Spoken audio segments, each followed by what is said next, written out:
make sure to follow us on Instagram at Whistlethrowers. It's a great way to interact with our show. Our DMs are always open for questions, topic discussions, and more.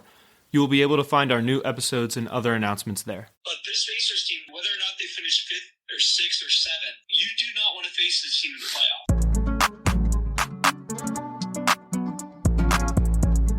Coming back into the Whistle Throwers podcast, this is Jack Mubarak, joined by and so we got a full slate of stuff to cover today. We're going to start the college football playoffs because Selection Day was the other day, and there was a lot of controversy at the picks, so I'm going to let you guys take the lead on this. Yeah, Aiden, do you want to start?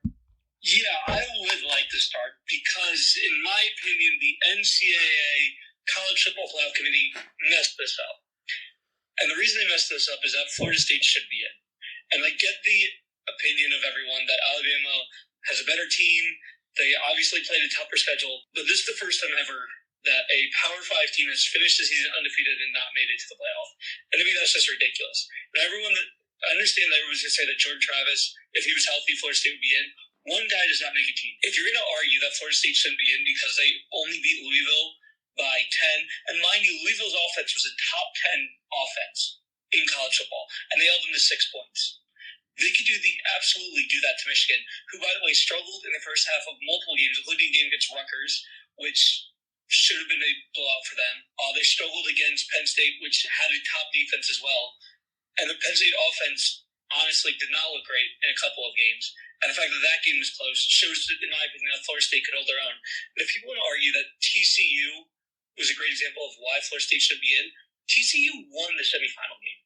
People are acting like Georgia was the semifinal, which clearly shows that you're not paying attention to college football until it fits your narrative, which is, by the way, a false narrative. Yeah, I think Florida State should be in. And if the committee wants to say that they went by the eye test, then what's the point of playing an entire 13-game season? Yeah, I kind of think it sets like a bad precedent because you're telling like certain teams and certain conferences that like no matter what you can do, you're not going to get into a college football playoff because like they couldn't have played a better season. Like they went perfect and that still wasn't enough. Like, and I, from an outsider perspective, I was extra angry that like they had to sneak Alabama in there too because like, come on, how many times have we seen them in there? And like they were on a down year this year, and I know a down year this year is one loss, but like change it up a little bit. Why won't you?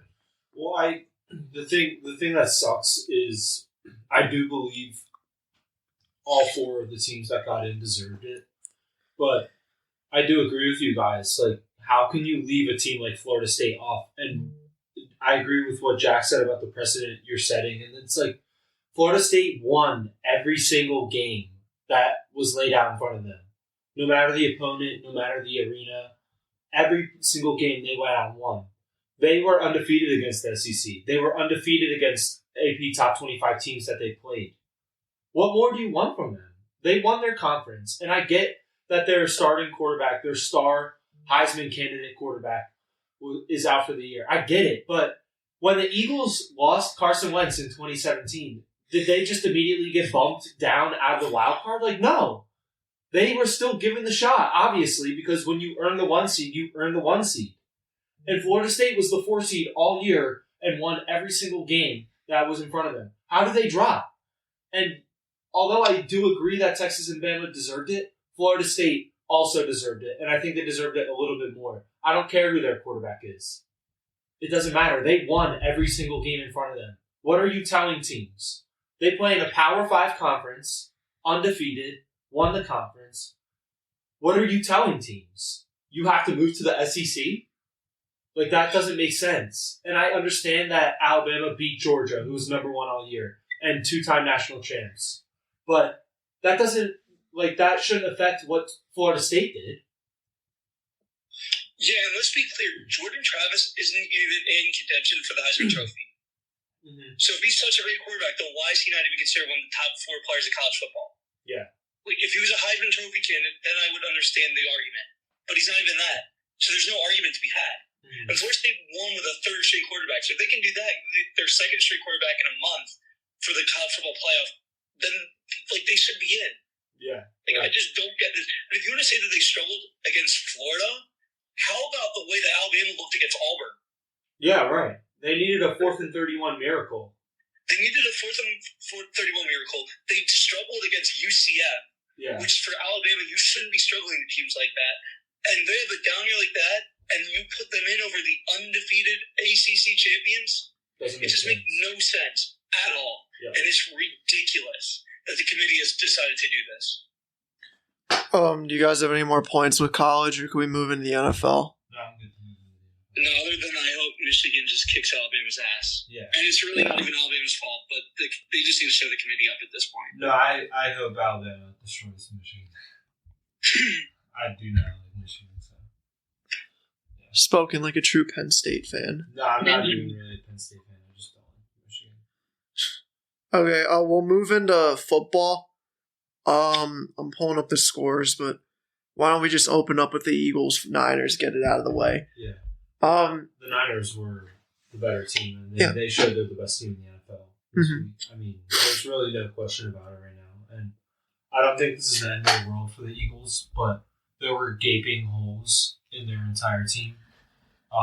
Offensively, they couldn't run the ball, couldn't get any rhythm going, throwing the ball. I thought Jalen Hurts played terrible, and he's really struggled to get the ball out of his hands. Like, he was holding on to the ball for way too long. And I understand he slipped on that sack in the red zone, but still, I mean, you got to make a decision. And if that decision is to throw it away, at least you live for another down. But 2nd and 16 is so much harder than 2nd and 10. Yeah. I think we need to start saying that the Eagles have a terrible defense. Yeah, like, terrible defense. They're bottom 20 in like pretty much every stat. Yeah. I know we just got Shaq Leonard, but like, this doesn't really move the needle as much as everyone's kind of hyping. Yeah, I think it like puts a Band-Aid on a bullet hole right now. And to be honest, I think their defensive line has been a little bit overrated. I mean, they got manhandled. Yeah. They got some. I mean, yeah, you're going up against Trent Williams, though, and like CMC. And that's one guy, and you're supposedly like a 4-man dominant front. I mean, they got manhandled. They did. Everywhere. And like, when the 49ers get 148 yards after contact alone, I mean, that honestly, that tells me you're scared, in my opinion. Like, that told me you were scared to play the 49ers. And there's really no excuse for that. And they're coming off the field saying, we'll see him again. I like that mentality, but at the same time, you should have had that mentality with this game laid out in front of you. Yeah. And I think, like, here's the thing with the Eagles. I'll get my 49ers point out of the way first. That is a nearly perfect team. Like, that is... They're nearly perfect. For the Eagles... What's nearly? What's the one thing? They have shown that they are beatable. And I think... I thought you were going to say, like, a position was not... No. Okay. No, I mean, the team is beatable, but you have to... There's a certain way to beat them, and that way has been shown, but the 49ers have kicked people in the mouth this year. Yeah. And for the Eagles, I think they needed to get kicked in the mouth to really show them that the way they've been playing is not good enough. And the thing is, they have good players on defense. It's not like they just have total scrubs everywhere. Like, they have good players. I think Nicholas Morrow has been an average linebacker. He was terrible on Sunday, but I think there's more in the tank there, and that goes for everyone on the defensive side. Like, I think they have more. Yeah, they've been bad, but I think they can turn it around. I'm just kind of scared though, because like, if I'm an opposing team scout and I watch the Eagles play, I would just run an air raid on them. Yeah, obviously the Niners could get away with like beating us with the run because they have the best running back in the league, but anyone else could throw the ball in the air and destroy the Eagles. It just depends if our offense shows up to match it. Yeah. Yeah, I thought that the 49ers just had a great game plan. And I thought at points, like, the Eagles kept it close, even though they weren't. Doesn't look it. Football. You also have to remember, there was a lot of calls that were missed in key situations against the Eagles. And I'm not saying that's the reason they lost, because you have to play to the referees. But there was a couple pass interference that just had to be called. But again, I'm not trying to like complain about that, because that's not why they lost. And anyone that watched the games knows that wasn't why they lost. I thought that Brock Purdy played amazing. Yeah, he was flawless. He showed why Deebo Samuel said that if he was in, they would have won the game last year in the NFC Championship. Do I believe that fully? Not really. But he did. Look, there's a reason why he made that argument. And it's because Purdy played the way that he did. I don't really have too much else to say. It was a really bad game by the Eagles. It was a great game by the 49ers. And I do believe that these two teams will meet again in the playoffs, for sure. Yeah, I said this a couple times. I don't think I said it on the show, but I don't think the Eagles are going to the Super Bowl this year. I think I'm not convinced. I still think they are. The Eagles have only proved that they bounce back from things like this. We'll see. I mean, this was the only setback they really had this year. Yeah, but they've had setbacks in the past that they've overcome. So I think that they will overcome this one. This is the biggest setback that they face. Yeah. We can move into the Cowboys and the Seahawks. It's a lot closer game than I thought it was going to be. Geno played elite football this week. He had like 32 fantasy points. I want to see his actuals. 334 yards, 3 touchdowns and interception, and 6 yards and a touchdown rushing. DK Metcalf had a monster game. Did any of you have him in fantasy? Gene did. He was like, who should I start, Debo or DK? And I think he still made the wrong decision because he put DK in. Yeah, Samuel did better, I think. Oh, really? Yeah, I think so, yeah. Wow, that's pretty surprising. Well, I think the story of this game for Cowboys Seahawks was the Seahawks were able to keep it close for the three quarters, maybe 3.5, but the Cowboys are just a better team. They withstood everything and outlasted them. And you got to give credit to Seattle for fighting. I think that's the best that they could have played against Dallas. Like, granted, their defense could have played better, but the defense did make a couple plays that, could have changed the game had other things followed. But I think you got to tip their cap. So they play San Fran this coming week. Who? Oh yeah, the Niners. Yeah. It's tough for Seattle because I feel like they're turning it around after that performance. But then again, you have to play San Fran and then Philly the next 2 weeks, which are 2 really tough games. The defense handled Brock Purdy the last time they matched up. It was last week. Yeah, but they didn't handle the offense. No. You know what I mean? Mm-hmm. I think that's where you really draw concern mainly. And also, your offense looks not putrid, but obviously not good enough to beat San Fran. Mm-hmm. So going into their place, it's going to be really tough for them. Yeah. And then, I mean, the thing they have with Philly is Philly's kind of on a skid mark right now. Even though they're like 5-1 in their last 6 games, they are kind of like playing on a skid. So you could catch that Monday night. You're at home. You have that to your advantage, but I still feel like I lean Philadelphia in that game. Yeah, me too. Yeah. It's just not sustainable for Geno to do it like what he did this week, this year. Granted, they do have the weapons to tear up the defense. The Eagles have a lot to fix. If they can fix it, I think obviously that's a different conversation. But as of right now, as of what we've seen, Seattle has the offense to put up numbers. Yeah, like, it seems like most offenses do. Yep. Yeah. Yeah, I think that this Dallas-Philadelphia game, we were talking a couple episodes ago about whether or not this game would mean the division. At this point, it really does. Yeah, it does. Whoever wins this game is going to win the division. I think that both of these teams are really good, but they both got crushed by the 49ers, which I think just shows how good this 49ers team is. And like Slay said, they are beatable, but I think this game is really going to show which team has a better shot at playing the Niners in the NFC Championship. Yeah. And which one's going to be the wild card team. Mm-hmm. And if you're the wild card team right now, that's not where you want to be. No. No, not at all. I mean, thankfully you'd be playing a NFC South team to start off, which at this point I'm okay with. But then you've got to travel to one of these teams at their home stadium. And whether it's going to be the Lions, the 49ers, or Eagles, Cowboys, like whoever it is the wild card in the NFC East, they're going to have a really tough time making a run for it if they're the second place team. Yep. So whoever wins this week, it's going to be very telling for sure. Mm-hmm. So we can move. There were so many bad games this week. Yeah. He's on a great slate. Yeah, we're not talking about Chargers Patriots. No on the Cardinals, no Steelers, no Colts. Yeah. The Colts and Titans was a good game. I'm Went to really overtime. impressed with, Shane Steichen. Yeah. He's turned a lot out of that roster. And he made Gardner serviceable. He Yeah. might host a playoff game. Like, Yeah, did right. you ever think that would happen when he left? The Colts? Yeah. They had no shot. Well, they might. Jacksonville. Oh wait. Oh Yeah. fuck! I'm cutting that out. Yeah. Fuck. But they might. I think they're the 5th seed.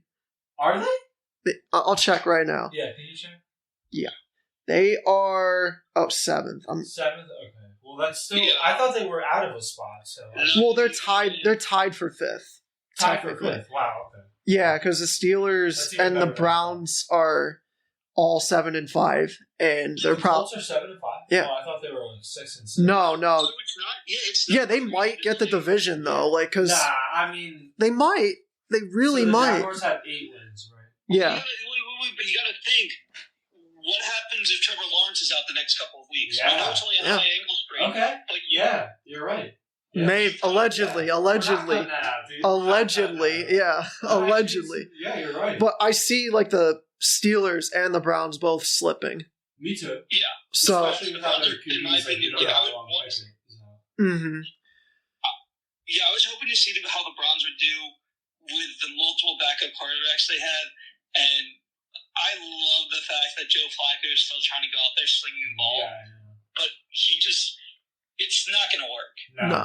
And they're on their 4th quarterback already. They've lost 2 straight games after beating the Steelers by 3.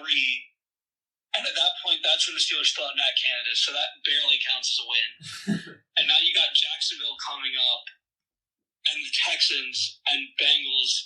You got the Jets and Bears in between, but either one of those teams might just be looking for a win just because they're so desperate at this point. Yeah. And the fact that the Browns are pretty beat up. So it's going to be tough for them Yeah. to hold on to that spot. And the way the Texans are playing and the Colts are playing, I just don't see the Browns doing. And you also have to remember the Broncos are right behind them as well at the 9th spot.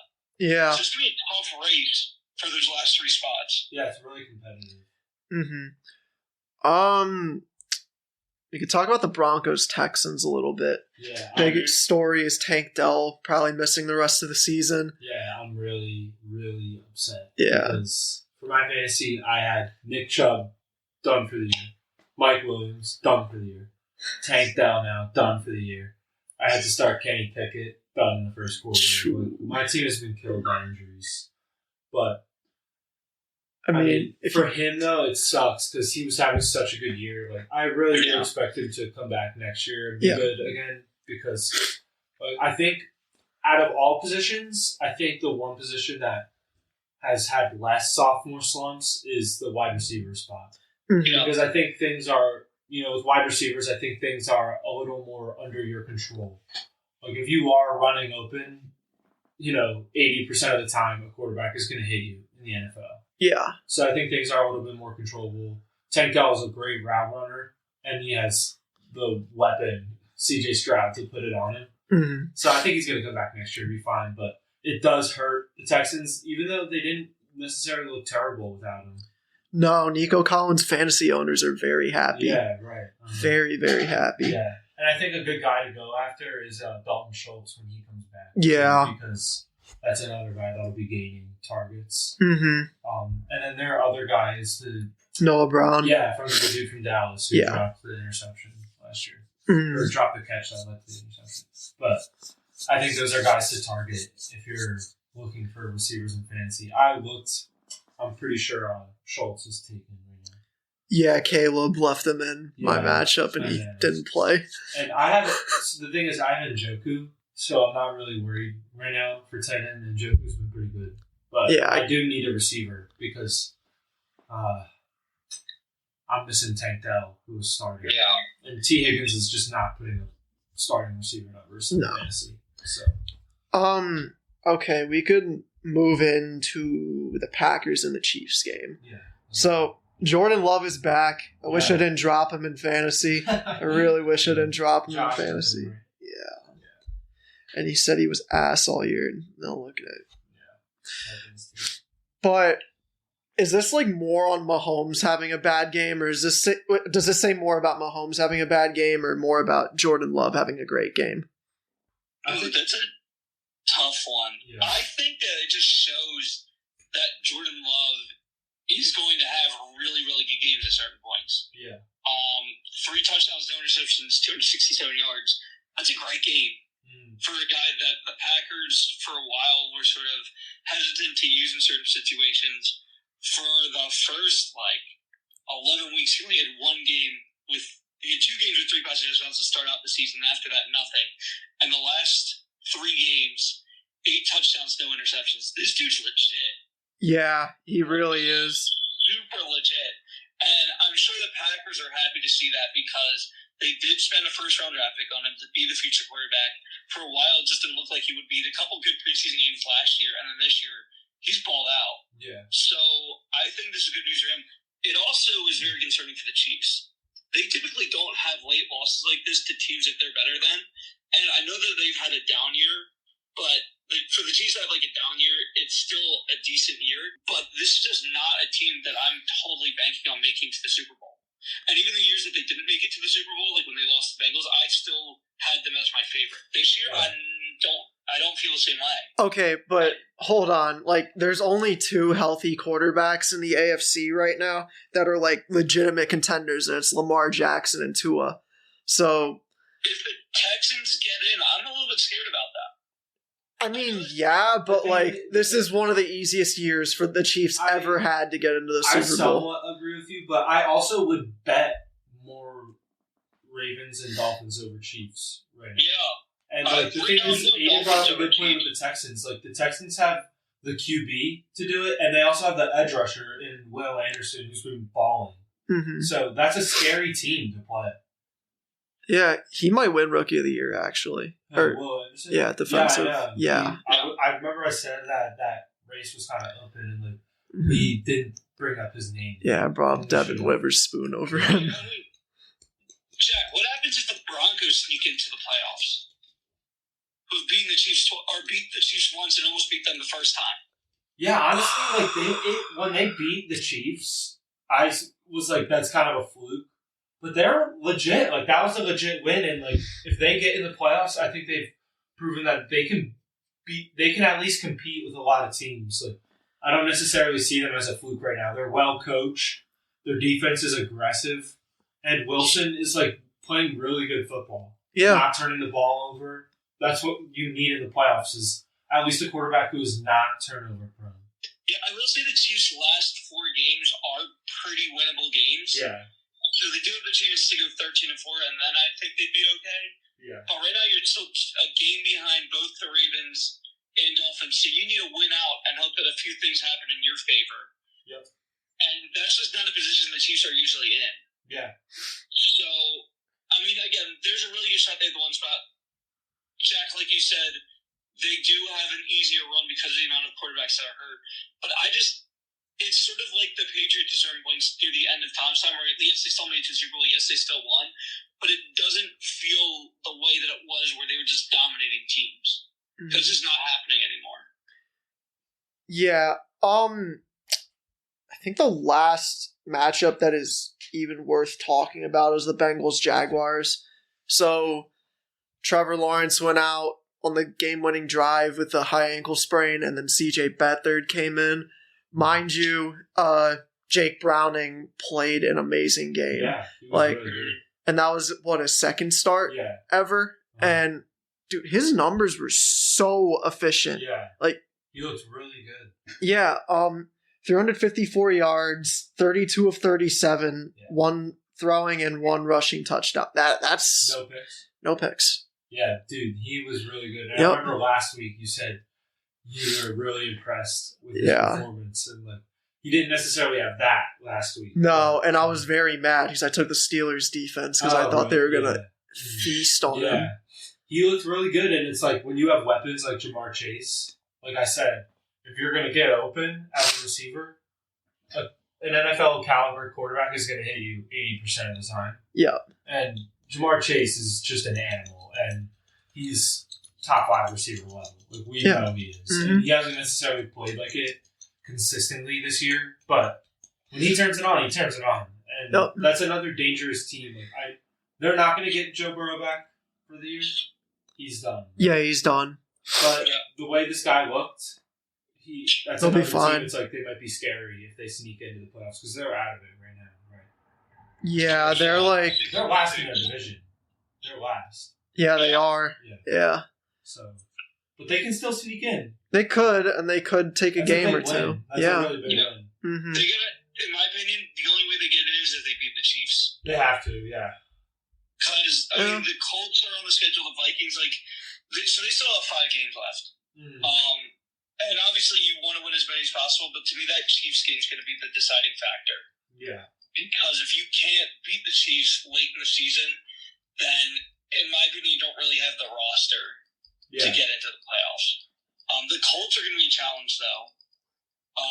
The Steelers will be an interesting matchup because just the way that they've played the last couple of games. So, yeah, I do think that they could potentially sneak in the playoffs, but that Chiefs one's going to be one to watch. Yeah. Mm-hmm. We could talk about basketball really quick. I just kind of want to bring up, I was watching a couple of the in-season tournament games last night. I really love it, actually. Yeah, me too. I think it gives an opportunity for, the young teams to, simulate a playoff experience. In turn, I think it will get, better playoff series out of it. Because, when a team like the Brooklyn Nets, who, got in, the D'Angelo Russell year and the Mikal Bridges year, they had no point of reference, really, what that was like. And now you're looking at guys like Tyrese Halliburton and the Pacers. Yeah. Now they have that little bit of experience of playing the Celtics in a semi-important game and beating them in a playoff atmosphere. So I think it's just we're going to get better games as a result out of this. And I think young teams will get even more ready to compete when they get to a spot where they could get in the playoffs. Because if you look at it, Kings were in the quarterfinals, the Pelicans were in the quarterfinals, and the Pacers were in the quarterfinals. That would never happen in the NBA postseason. Yeah, but now they have a chance to win something. Yeah, right. And compete against great teams. Yeah. Yeah. I think this Pacers team has shown the most growth out of all these teams. Oh, yeah. Me too.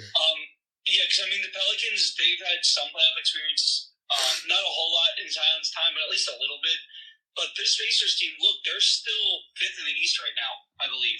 So for them to have a run like this early on in the season, to experience that type of atmosphere, like you were saying, I think that makes them one of the more dangerous teams. Yeah. Still a good young team. Whether or not they finish 5th or 6th or 7th, you do not want to face this team in the playoffs. Yeah, no.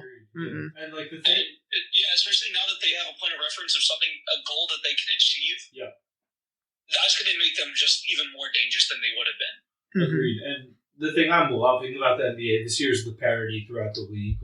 I'm looking at the East right now, and it's wide open.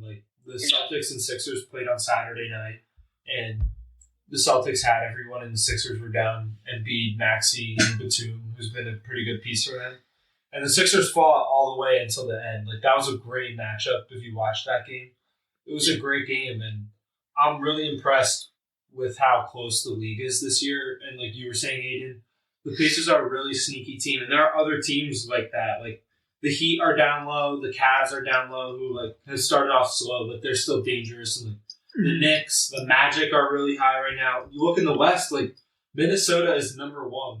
I never would have thought that. Okay, even 2 games into the season. OKC number 2, and you look down at the bottom, it's Houston Rockets. They're pretty scary. Clippers can do something. Lakers obviously have LeBron James. The Mavericks are 6th with Luka. The Kings have showed a lot. Yeah. And then you have Denver sitting in the middle there at 3.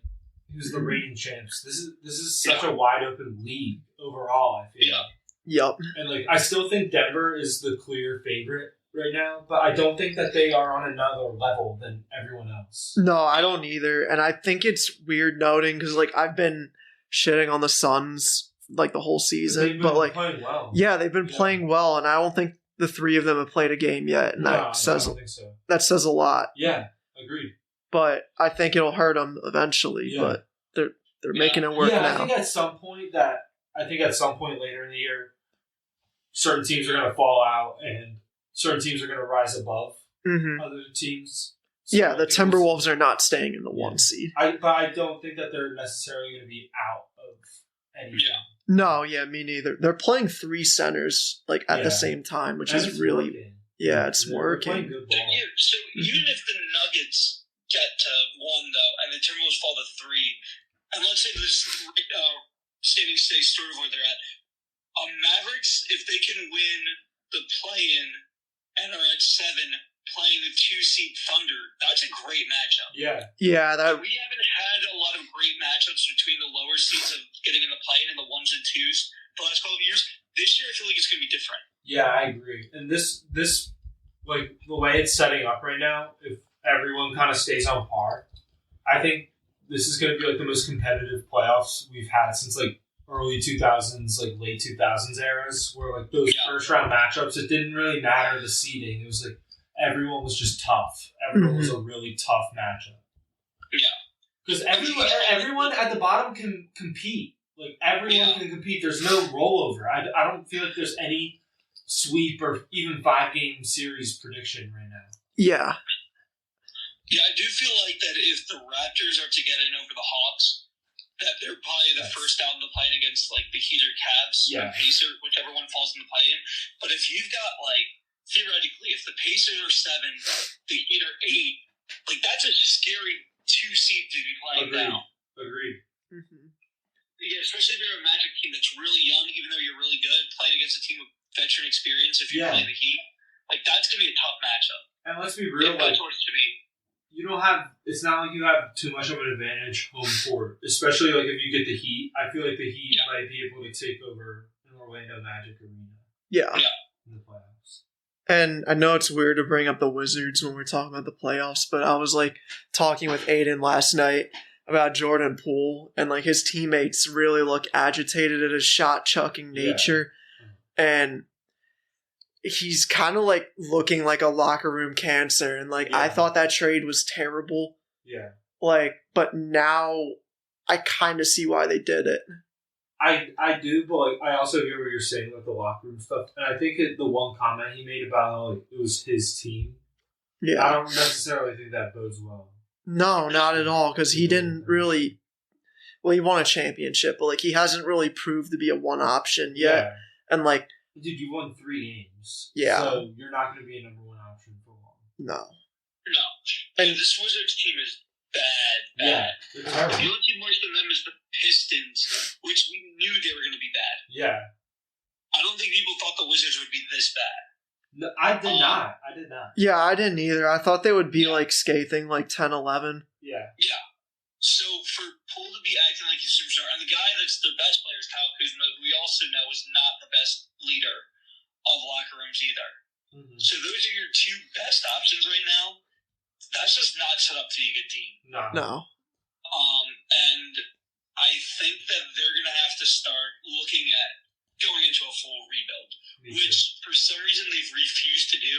And they've gone from being a middle-of-the-pack team, which we've talked about before being the worst part to being the NBA, to being a really bad team, but still sticking with the same idea that if we pay mid-level players, like 1 or 2 mid-level players instead of a bunch of guys that aren't great or even like average, a little bit below average, be our role players, will be fine. And that's just not going to work. Yeah. So they got to go full rebuild, trade everyone, wait a couple of years. Look what the Thunder did. Yeah. That's exactly what they did. And they've done it perfectly because they got a bunch of draft picks, and now they're competing for a playoff spot while still having picks for the next 5 years. Yeah. And they did it. Sorry, just to finish quickly, they did it in a way that was so much less aggressive than the process was, where they were still bad, but they weren't really, really bad. So you still had some fan interest. Now that you're good, those fans never really went away. They just have come out a little bit more. Yeah. So you can tank in the NBA without it being an aggressive tank and still be successful at the end. Mm-hmm. I do expect to see one of them moved. I think it would be Kuzma out of the 2 because I think it'll just be a hard bargain because Poole's got a max contract. Yeah, Kuzma's contract is a little more dealable. I think Kuzma offers more for a contending team. Yeah, and his reputation isn't nearly as bad. Yeah. So I actually think Kuzma's a pretty good player. He is, yeah. I think he could average 18 on a contending team. Mm-hmm. And like get you rebounds. Not saying 10, but 6, 7 a game. Mm-hmm. Yeah. Do you guys have anything else before we wrap up? No, that's it for me. Yeah, I also wanted to. I just have one thing, Dad. College basketball has been great to start off, so Yeah, I'm looking forward to talking about it in the future. When things start heating up, when matchups start heating up. Yeah. Big matchup tonight, though. North Carolina and UConn. So go Tar Heels. Yeah, the You need to sneak that in. Was amazing. Yeah. All 3 games. I mean, Villanova not winning a single matchup against the city schools. It was awesome. And I don't see how you can bring Kyle Neptune back as your coach. I know. They could still win the Big East. They've shown that they can beat good teams. But there's going to be a lot of people that are Villanova diehards saying we cannot have a coach that can't even win one of the biggest city tournaments in the country in college basketball. Yeah. And expect to have job security no matter what you do the rest of the season. Yeah, and one more quick point on that. Like, where's the recruiting that Jay Wright had? That's really hurt Kyle Neptune, I feel like. Yeah. And I mean, there's a lot of city guys that are going to LaSalle, going to Temple. Yeah. That was Villanova's main guys. And yeah, they've gotten a little bit more national recruiting. But if you can't get those local guys, or if they're going to start looking at other schools, then you're really in trouble. Yeah. I think that'll do it for this week. We'll catch you next Saturday. Peace.